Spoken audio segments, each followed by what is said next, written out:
Welcome to the AdaptX podcast, where we have discussions with individuals who are building inclusive and accessible products, advocating for inclusion, or excelling in adaptive sports. Our intention is never to speak on behalf of those with disabilities, but rather amplify their ideas and voices so more businesses can benefit from their lessons. Today, I am joined by Brad McCannell. Brad is the Vice President of Access and Inclusion at the Rick Hansen Foundation, where he is responsible for the content and integrity of the foundation certification program, the RHFAC. Brad also helps the foundation support disability causes nationally.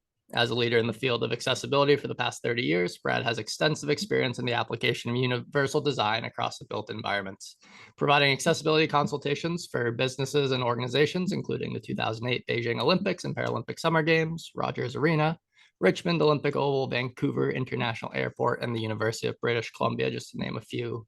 So you might not want to listen to me talk about accessibility, but you should listen to Brad. In this episode, I'll try my best to stay out of his way. So, Brad, thank you for joining us. Yeah, pleasure's mine. Accessibility wasn't your first career. You started in the television industry, if I'm not mistaken. I did. So I've had two complete careers now, over 25 years in the television production business, and now nearly 30 years as in accessibility and working around the access issues nationally and internationally. What initially drew you to the television industry, and kind of what led you to transition into the roles that you're in now? Well, I started it back in this was I just turned 70, so hard to believe. But I literally came out of high school. I was thinking about going to university and trying to decide what to do next, and I literally stumbled into a new place called City TV. They were building a new television station in Toronto, and I just marched in there and told them that I thought they were crazy to try to start a television station without me. And they looked at me and said, "Why?" And I said, "Well, because I'm young and enthusiastic and I want to do things." So they actually hired me as a office boy. And the chairman of the company, Moses Maurer, said, "If you're still an office boy in 6 months, you're fired. So it's up to you." And he threw me the ball. And 6 months later, I was working in the studio as a floor director and then a cameraman. And I became a full-on director, producer, writer. And in 1977, I formed Western Video, which is the largest production company in Western Canada, for 10 years. And I was doing all that. It was all successful. We're having a great time. Television is a great business to be in. And then my old friend Rick Hansen phoned me in sometime in about 1990 and said, "Hey, I'm doing the largest Congress and exposition on disability ever held, and I want you to produce it for me."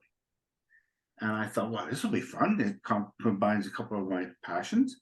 And so I got to work with some of the most amazing people in the world of disability.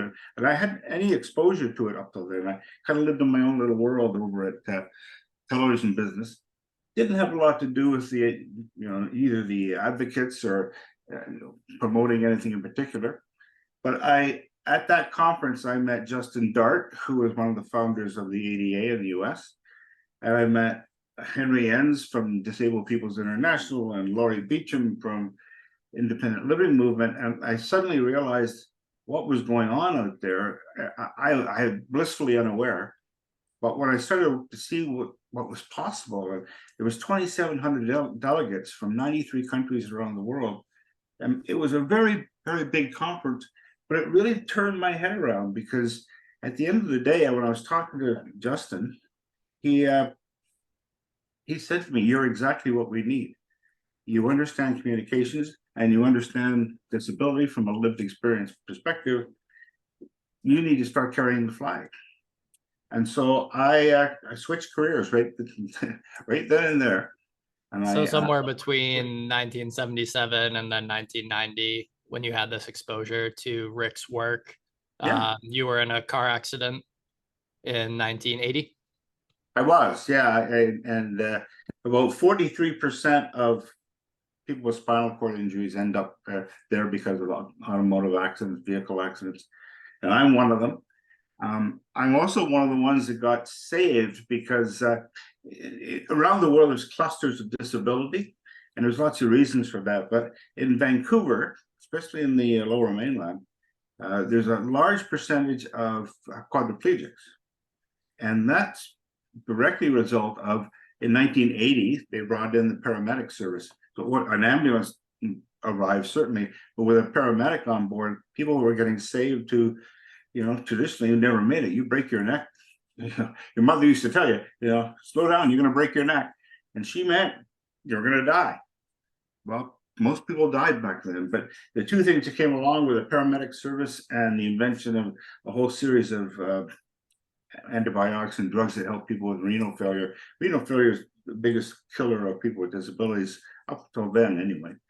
And so, it was one of those situations where I was in a car accident. I technically, if you're not in the hospital in 2 hours, if you break your neck, then you're probably not going to make it.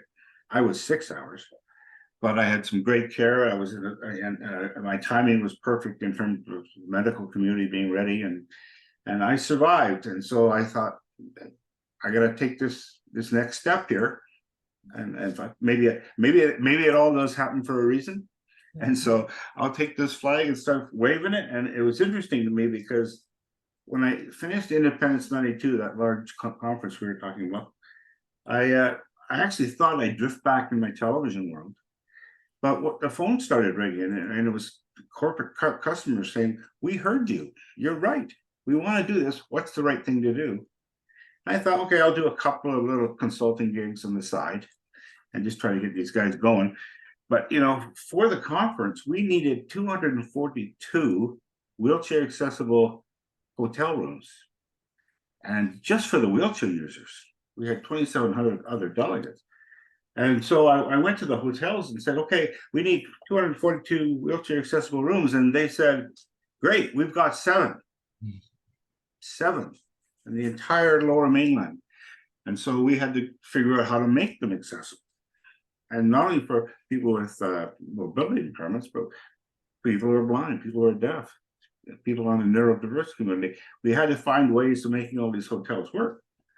And the result of that was I became something of an expert in creating meaningful access in the built environment. So when the corporate Canada started phoning and saying, hey, we heard your message at the conference, how do we do this? A couple of things came off my desk, and I thought, okay, I'll do a couple of these, but more and more came, and I suddenly realized there's a business here, and I can combine that with Justin Dart's inspiration, saying, I need to communicate, I need to help people understand the issues. And so I married those two things. I married the communication career with the lived experience and added that to the real practical application of universal design and how do you make things accessible.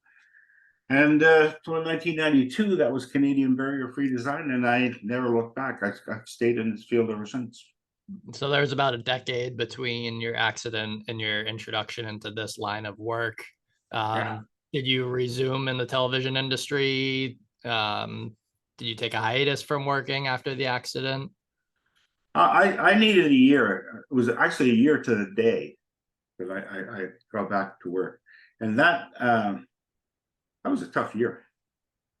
Sometimes people introduce me as a, and I hate, and we should talk about language a little bit as we go here, but one of the things that happens to me often is people will introduce me as someone who suffers from quadriplegia.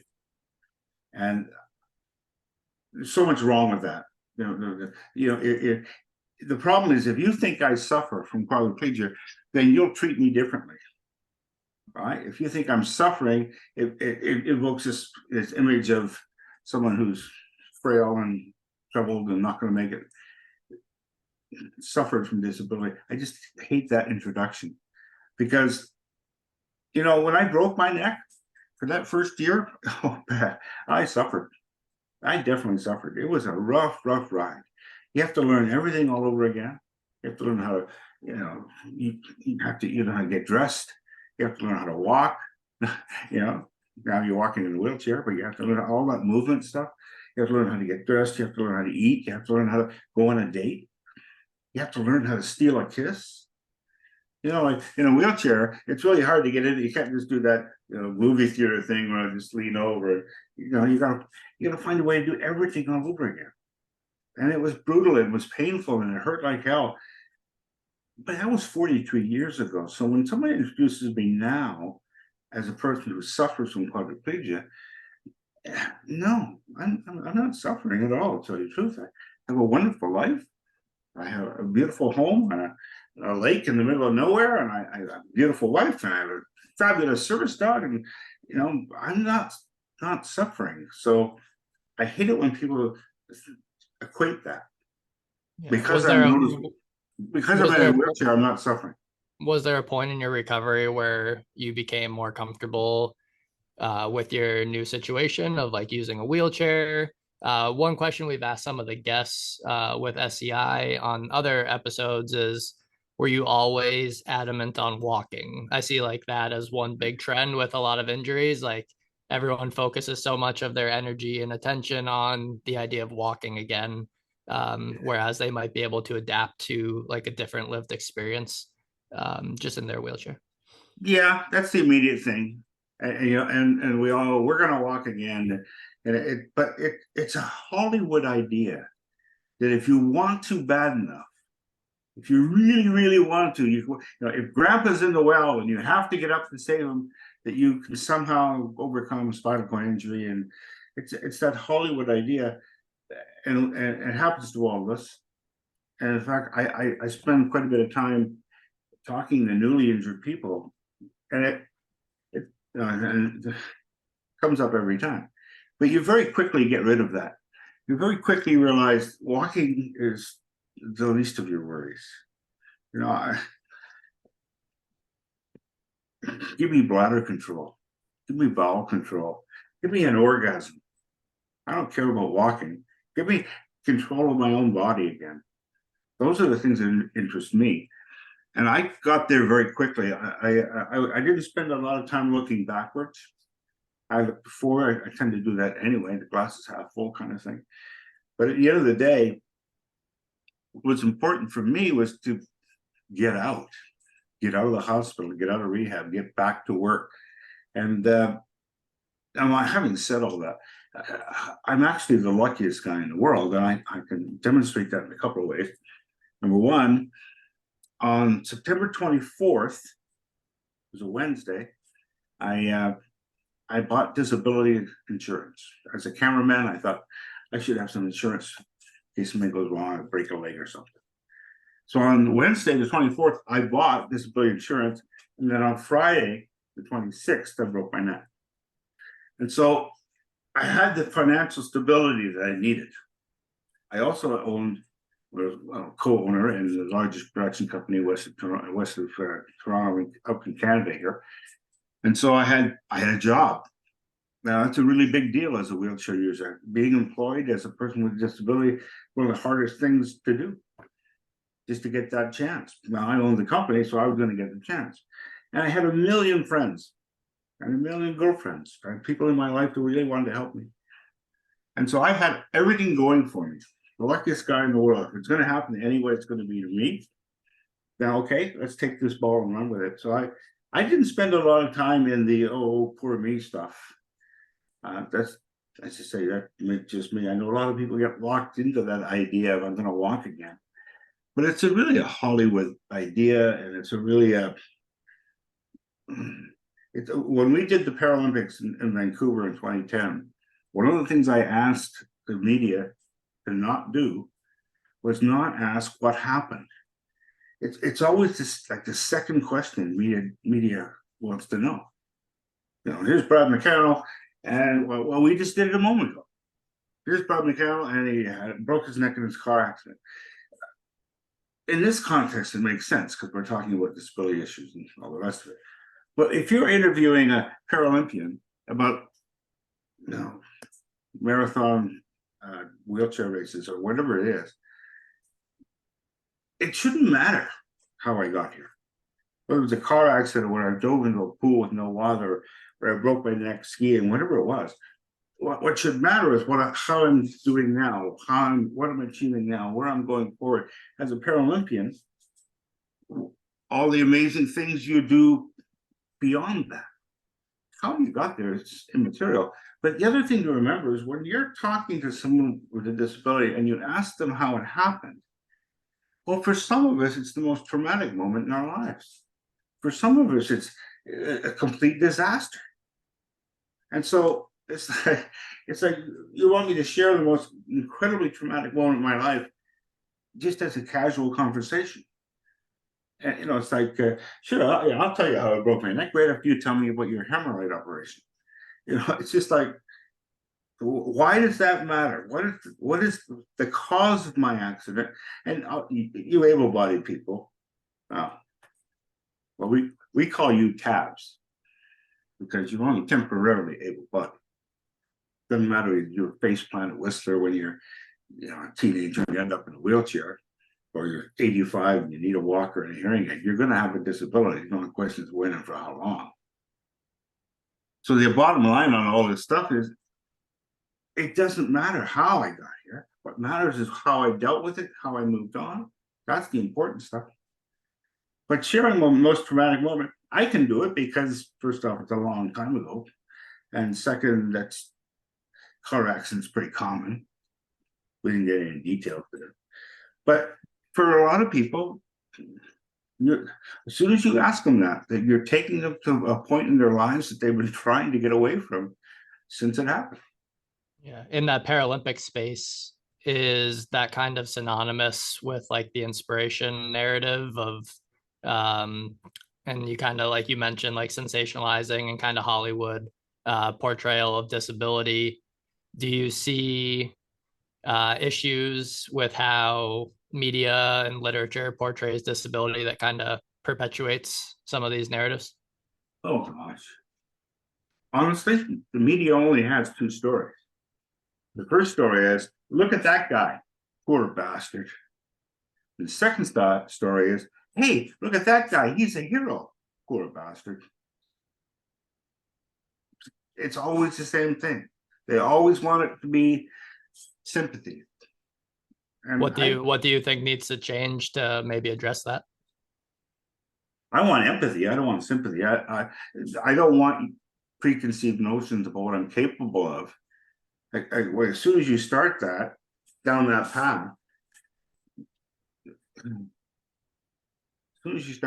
path, then a weird thing happens with you temporarily able-bodied people. It's physical, it's mental. You walk up and your head's tilted a little bit and your voice goes up here somewhere and you wonder, how can I help? Can I help? What can I do to help you? And we think, well, you could let me punch you in the face. It's a visceral thing that happens. And it's because you're human. It's because you care. If I tell you a story about me breaking my neck and you don't feel some kind of empathy at least, then what the hell's wrong with you? Yeah. But going down that path and discussing the details of it and how that affects anything, what's that got to do with anything? Other than the fact that I'm noticeably short at this point, it's none of your damn business. How do you think people can better learn to interact with individuals with disabilities and kind of communicate with them? Oh, it's really simple. We call it just ask. Yeah. Just ask. I get people talk all the time, what's the best way to help a person with a disability? Just ask. You okay? Can I help you? Anything you need? It's really simple. Just reach out. I mean, mother taught you not to stare.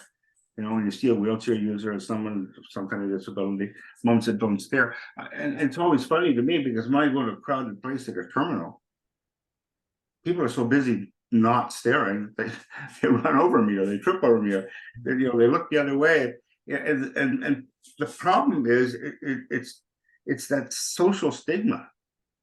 And part of the problem too is not having the right language, understanding, as people with disabilities, we are people with disabilities.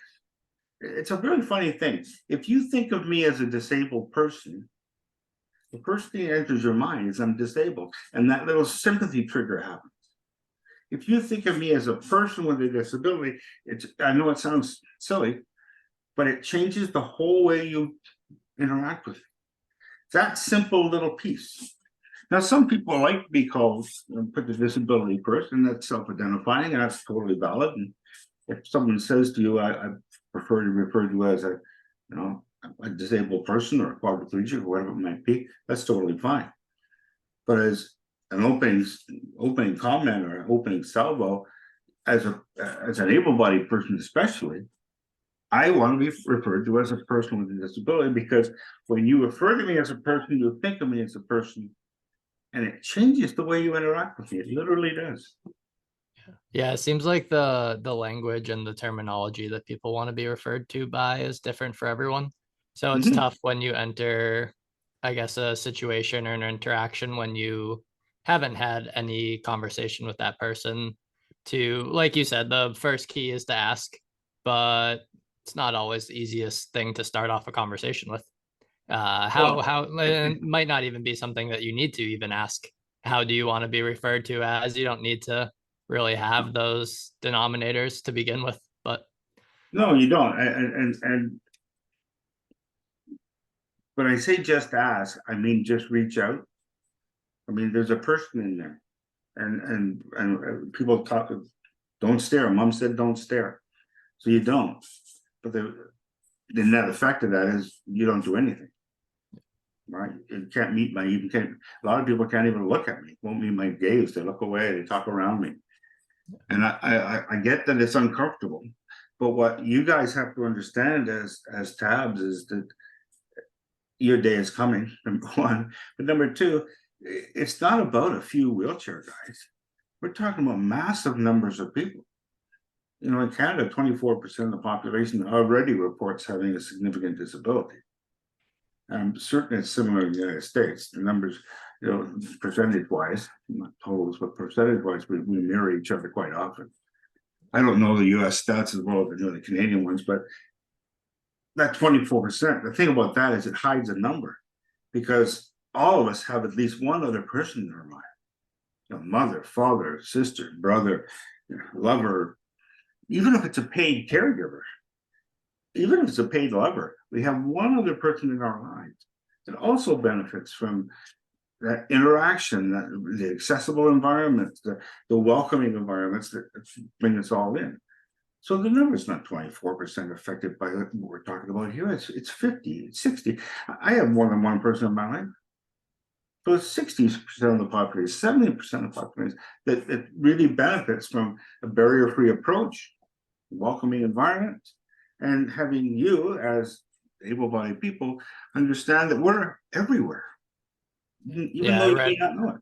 I read one of the reports that the Rick Hansen Foundation put out that said that 21% of consumers, I believe, have disabilities, and that's representing over $100 billion of spending, or around that figure. And so Yeah. if you were trying to communicate the importance of accessibility to a business owner, just from like a key stakeholder standpoint, if you offered a 21% increase in market size to any business, they would be foolish not to take it. So maybe we can Mhm. briefly talk about how accessibility benefits everyone, not only those with disabilities, but also those without, and how businesses can kind of make some steps towards being more accessible and inclusive.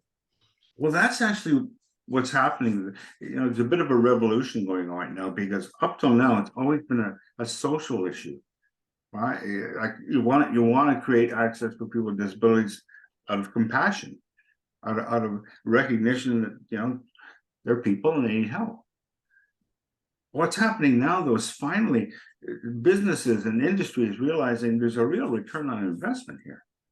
Remember that I mentioned before that we're not alone. I did a big pitch to a major airport here up in Canada, and I made the economic argument. When I got in the room, they thought I was going to talk about the social benefits of being accessible, and there's lots of them, and they're important. But I went the other way. I talked about the economic issues and how it can affect them as an airport operator moving forward. And at the end of the meeting, it was at the end of day, and I knew one of the board members there, and I invited him down for a beer down in the main concourse. I knew that the only bar in the whole airport had 2 steps up, and it went about 6 feet and went down 2 steps.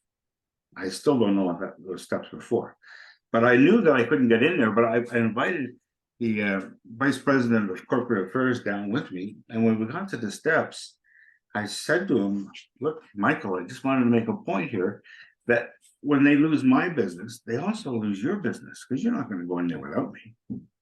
And people with disabilities, like anybody else, want to travel. We always travel with somebody, not always, but we like to travel with other people, of course. So when they lost Michael's business, they lost my business. So the numbers automatically double. And Michael looked at me and he gave me a line that I've been using ever since. He said, so you're telling me that a barrier to a person with a disability is a barrier to making a profit. And that's the simple truth. The numbers are so high now, and most of the numbers don't include the real driving force here, which is seniors and older adults. Those numbers are going right through the ceiling. And the thing about seniors is they don't have a disability, they have multiple disabilities. Hearing loss combined with mobility impairment or cognitive or vision or any combination you can think of, and it's not limited to one or two. So not only do they have multiple disabilities, but they're in complete denial. My eyes are fine, my arms aren't long enough. Or my personal favorite, I can hear fine if you stop mumbling. Those guys, they're not in any of the stats, but they are your customers. And more importantly, they're your employees. We talk all the time about the aging population, but industry is just now figuring out, wait a minute, that means my workforce is aging. And I need to hang on to those guys because, number one, there's not enough people coming in behind them to take some of these jobs. And number two, it behooves me to understand who my customers really are. Like you guys are in the fitness business. You tend to have younger, more active people, just by the nature of going to the gym. I think there's a real opportunity here to understand this aging process. What's happening is people are aging out and they'll leave your gyms and they look for other ways of having that same fitness level. Yeah. I mean, at least a third of our revenue comes from either those with a diagnosed intellectual or physical disability, or like you mentioned, aging population that come to us because they recognize that we work with people with disabilities and we're likely empathetic and willing to make modifications specific for them. So if any gym could immediately get a 1/3 bump in revenue just by being more accessible and inclusive, there wouldn't be so many gyms going out of business, maybe. What business can say no to 30%, 40% of the customers? It's just not reasonable. And and sports and fitness have always been a key part of rehabilitation. It drives the whole process.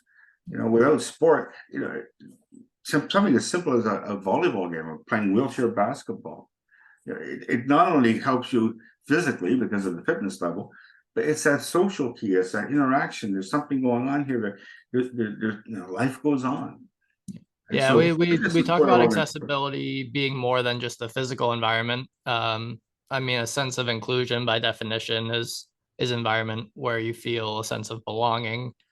So when you look at like practical applications of UDL, you're looking beyond just the physical environment as well, right? You're looking beyond ADA standards. Oh yeah, the ADA, the ADA was groundbreaking when it came in, but the reality is the ADA itself hasn't been updated since 2010, and so that creates all kinds of problems. But it calls for things like TTY, telephone teletype, or what's it also? It's called TDY and TDD. It's been gone so long I can't remember the acronyms, but telephone device for the deaf. ADA requires businesses to have that, public terminals at least to have that. They don't make those anymore. They haven't, when email and texting came along, it blew all that stuff out of the water. For the deaf community, it was the greatest thing that ever happened to have texting and email. But the ADA still requires it. So you can't build an ADA compliant terminal building right now because you can't get TTY machines. The fact that it's so far behind is problematic. The great thing about the ADA is it broke a lot of ground. It got a lot of attention. It got people thinking in the right terms. But the problem is it's behind. It's the nature of codes, though. Codes are always behind. It takes an average of 7 to 11 years to change a code and get it implemented, depending on where you are and who you are. Which means codes are always 7 to 11 years behind the need. And so that's problematic.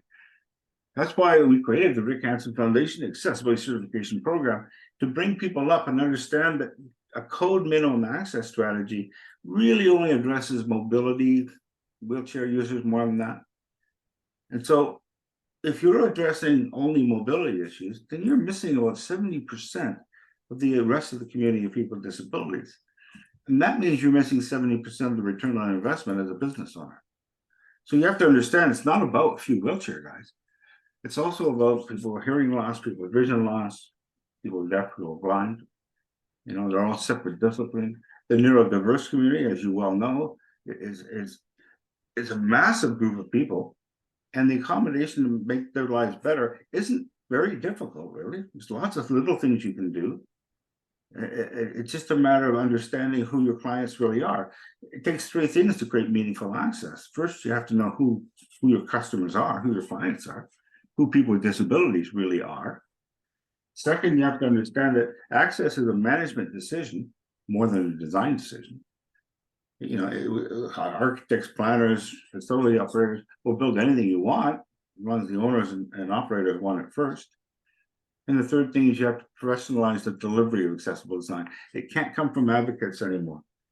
We have to have pros in the field, accredited professionals that the industry can call on and rely on that information, just like they would any other consultant, roof consultant or environmental consultant or whatever it might be.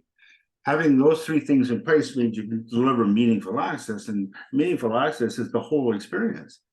If you have an accessible washroom and nothing else in your facility works for people with disabilities, that's not accessible. It might meet codes. But if you want to have meaningful access, it's the whole situation. From the moment you get out of your car or off a bus and walk in the building, it's the reception desk, it's the flow through the building. It's, do you have emergency exiting? You know, the code works really hard at getting people with disabilities into facilities and doesn't care at all about getting us out in case of an emergency. There's no requirement for emergency egress to be accessible. You know, the next time you're standing in front of an elevator, you see that little plaque that says, in case of fire, take stairs. Where's the little plaque that tells me what to do? There's no little plaque. I'm on my own. You mentioned meaningful access. I think in the literature that's sometimes referred to as usability as well. So we talk a bit about that in the course that we teach, where you can't just meet the ADA standards. Like, the experience goes beyond just getting into the building. What is your certification program like? Because I think I'm interested in learning about it, because we're trying to do something a little similar in terms of like road races. So we're trying to come up with standards for 5Ks, 10Ks, half marathons, and like give race directors a manual, essentially, more or less, to make sure their registration platform's accessible, make sure when you arrive at the event, you have everything you need to participate. Even like encouraging more people with disabilities to participate in events like this is a challenge in of itself. So I'm very curious as to how you guys went about developing your program, as well as how you implement it, and maybe even like a little bit of like the transient nature of it. Like, if you give someone an accessibility grade 1 year, but then they regress or they progress, like how often is that score or grade modified? Under the our program, the RHFAC, we reevaluate every 5 years. So you have to have your certification updated every 5 years. And it's the whole purpose behind the RHFAC when we first created it was to understand that we didn't need another code. We needed a reference code, but what we didn't need is someone arguing that the door should be, 36 inches versus 32 inches. That argument, that code approach, that prescriptive approach, is just too limiting. What we decided to do is come in and provide operators and owners with a sheet that tells them what they've got now. It's a snapshot. It's like almost like a financial statement. Here's your facility right now. Here's who it works for. Here's who it doesn't work for. but not to be the code police, not to come and wag our finger and say all the things you didn't do right. Sometimes there's great things. And one of our things that our program does that I really like is we reward innovation points. Sometimes people do some really innovative things. And that, I think you need credit for that. You need to understand that. But what you really need to understand is that access, when someone says to you they want their building to be accessible, the next question on your mouth has to be accessible to who? To people with wheelchairs, people who are blind, people who are deaf. Who? Are you trying to get the whole community? Or you're focusing on one? Do you understand that even within that, you say, well, I want to be wheelchair accessible. You want to be wheelchair accessible to the high functioning paraplegics like Rick Hansen? Or you want to be wheelchair accessible to me or my mother who can't use a 1 in 12 ramp? 1 in 12 ramp is too steep for us. You have to understand those kind of moving targets. So the RHFAC came along and said, okay, we're going to assess a building built in 1938. This just happened, actually. The Saskatchewan Legislative Building. And so it was built in 1938. All the doors are 28 inches wide. So the clear space inside is 26. So you can't get a power chair through the front door. Does that make it inaccessible? Well, not to people who are deaf, not to people who are blind, and not to high functioning paras and their tiny little chairs. But at the same time, it's not accessible to a lot of people. So we just put it on a scale of 1 to 5. Typically, code would be 3. Rates are really great. Sliding motion control door would be 5, and anything below that would be ones or 2s. And we literally get a weighted scale out of it. So when we look at your building, we break it up into 8 different parts. Be sanitary facilities, emergency egress, interior circulation, signage and wayfinding, et cetera, et cetera. And we break it all down, and we literally have a trained accessor. Remember, this is not a checklist. The only people who can use the RHFAC system are people who have taken the course and passed it, and then been adjudicated by a third party, in our case, Canadian Standards Association, who say, yes, you write this exam, and yes, you do know. Yes, you are accredited. That person now takes the RHFAC template and lays it over the building and says, okay, here's where it works. Here's where it doesn't work on a weighted scale. If you get 60% of the available points, then you're considered certified accessible. If you get over 80, you're certified accessible gold. But there's a lot of ways of getting there. It's not a fixed, what works for a rec center is not going to be the same criteria for a library. And what works for a library is not the same as for a fitness center. So what we did is we recognize that every business is different. And how they approach access is going to be different. But what they need to know is a snapshot of the facility right now. Who's it working for? How are your doors wide enough for the most people? Is the acoustics in your room working? Do you have emergency exits? All that stuff is laid out. So after you've done after the access assessor has done a complete review of your site and rated those things on that scale, then they come up with a number. And somewhere on this scale is where you're going to be. And for example, again, I'll use a Canadian example, but if you built a retail office space or even a school or a multifamily dwelling, if you built that to meet all the code requirements of the Ontario Building Code, which is probably one of the strongest codes in Canada, but if you made all of those accessibility requirements, you'd land about 40% on our scale. Because they don't consider other issues, blind, hard of hearing, neurodiverse. They're so focused on mobility because that's the nature of codes. So our job was to create a reference standard that can lay over anybody else's standard, whether it was ADA, whether it was an international building code, which California uses a lot. Canada, we have CSA, we have Accessible Standards Canada, we have all kinds of different standards. And that's part of the problem. Everybody was using different standards, different codes, and so they're arriving at similar conclusions, but using different language and different methodology. And we came in and said, no, let's everybody do it the same way. Let's everybody use the same language. Let's everybody use the same methodology. Let's everybody have the same training. And now everything we do is measurable because we're all talking the same language. Before, well, in anywhere you go now.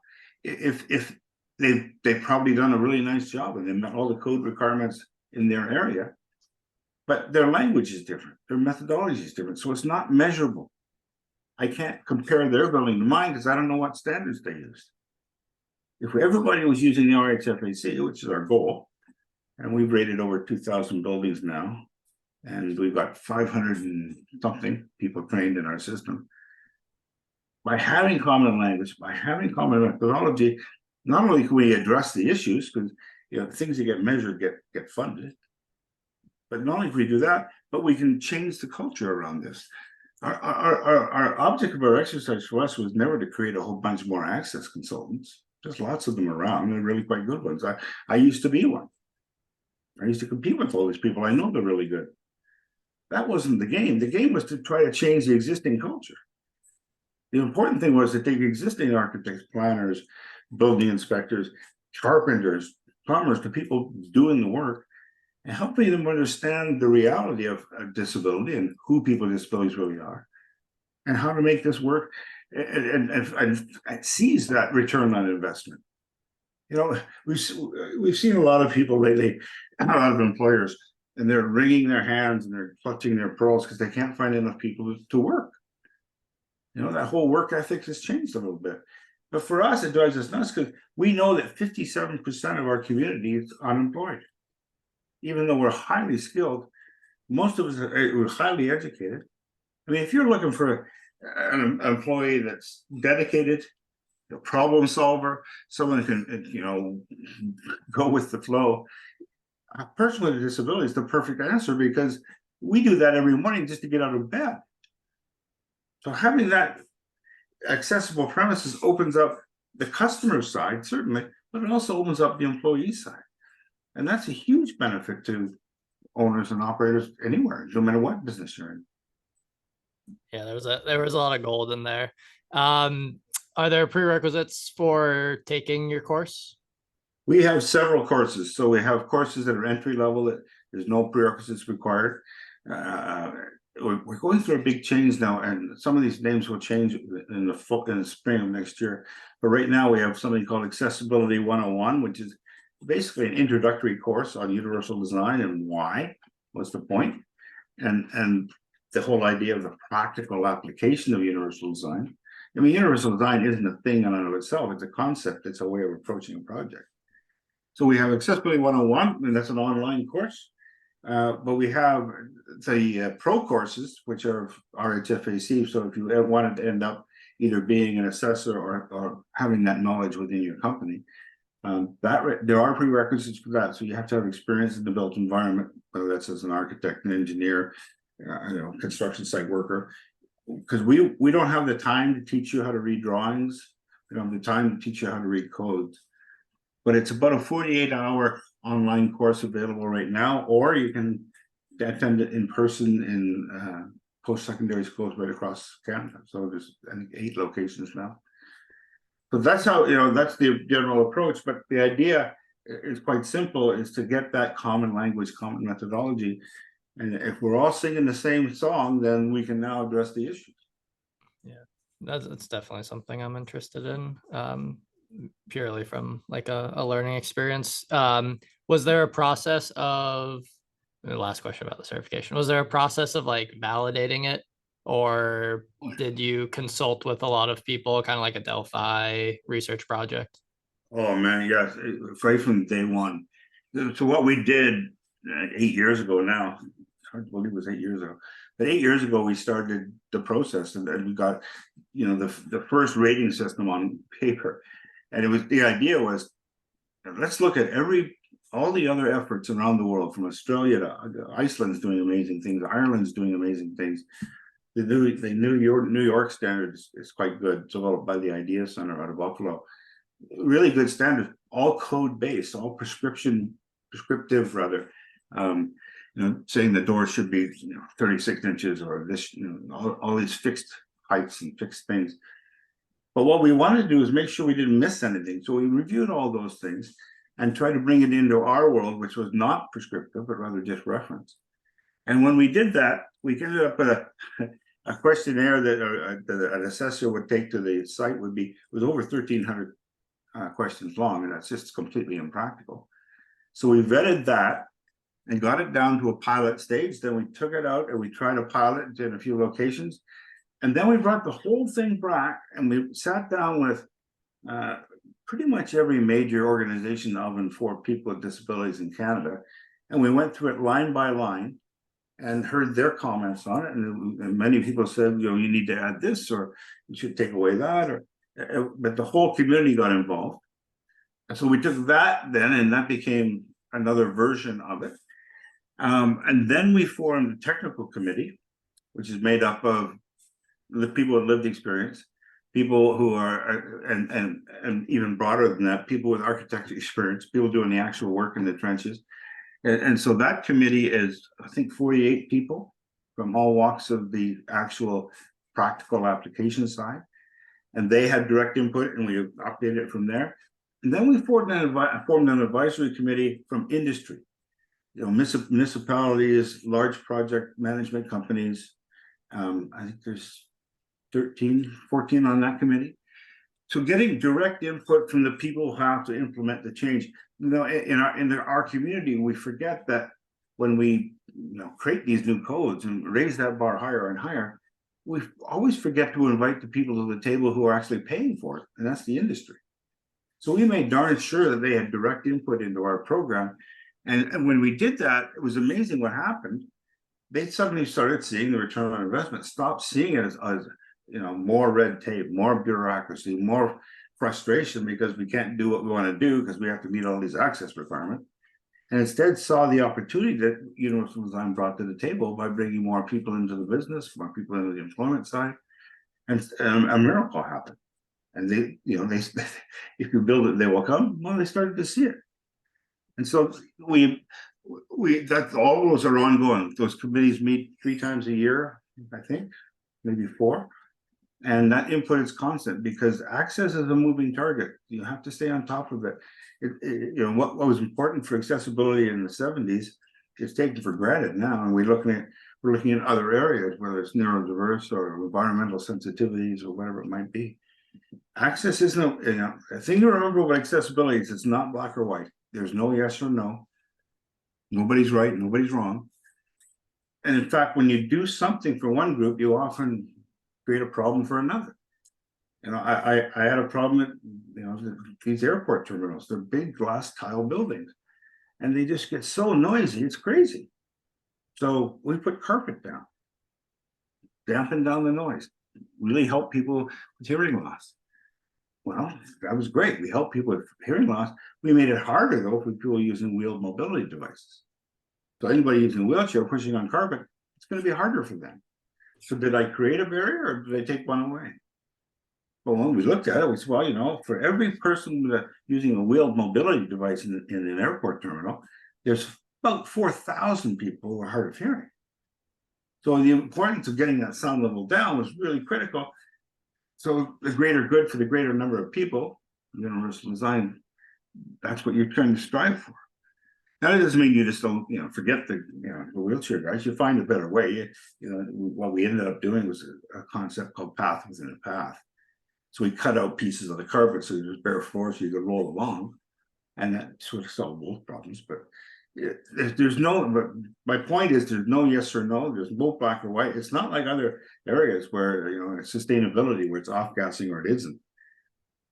For us, it's a totally gray environment. So when you're building accessibility into your facilities, you have to understand that no matter what you do, you're never going to get it making for 100% for everyone. It just doesn't work that way. You can't make any facility 100% accessible for all people with all disabilities at all times and all weather conditions and all occupancies. It just can't be done. So should businesses steer away from referring to themselves as accessible, or kind of like at what point do you get to say that you're accessible, or how can I communicate to you as a wheelchair user that I want you in my gym if I don't have some verbiage online that says inclusive, accessible, etc.? Be specific. You can say you're wheelchair accessible. say what you are.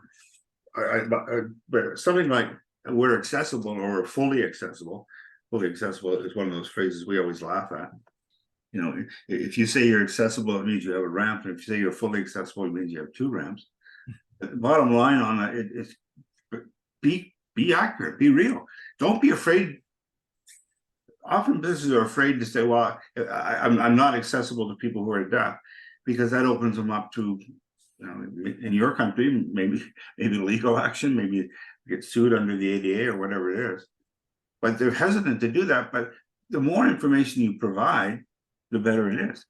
You can say you're wheelchair accessible. You can say that you're special considerations for people who are sight impaired. You can say that. Do say that.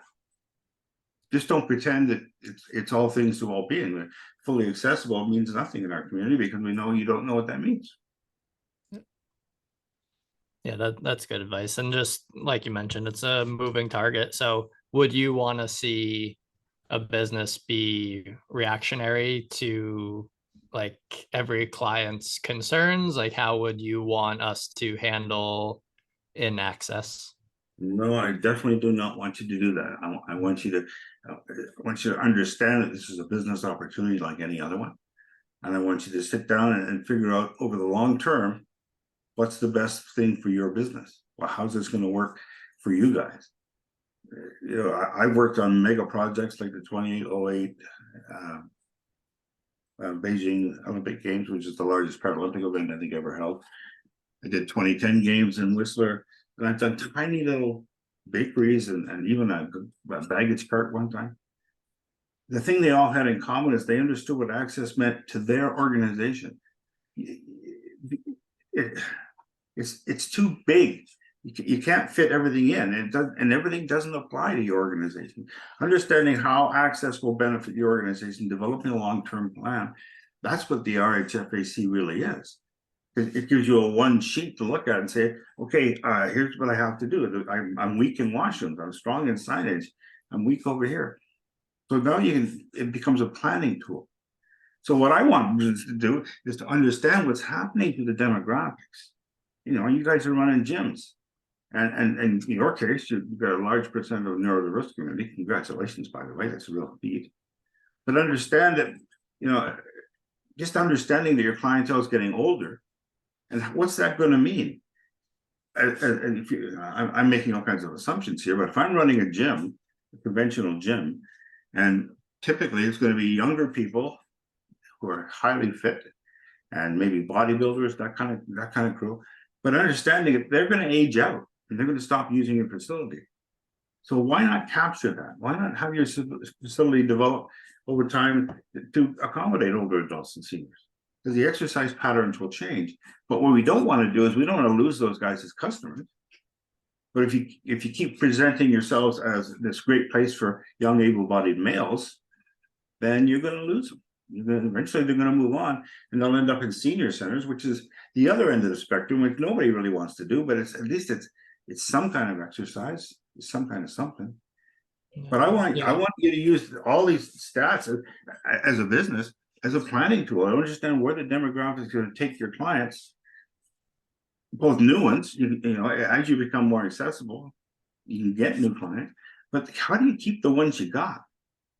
Well, you accommodate them. You know, as people get older, you know, again, I'm not making all kinds of assumptions here, but often when I've been to fitness centers and gyms, it's really loud.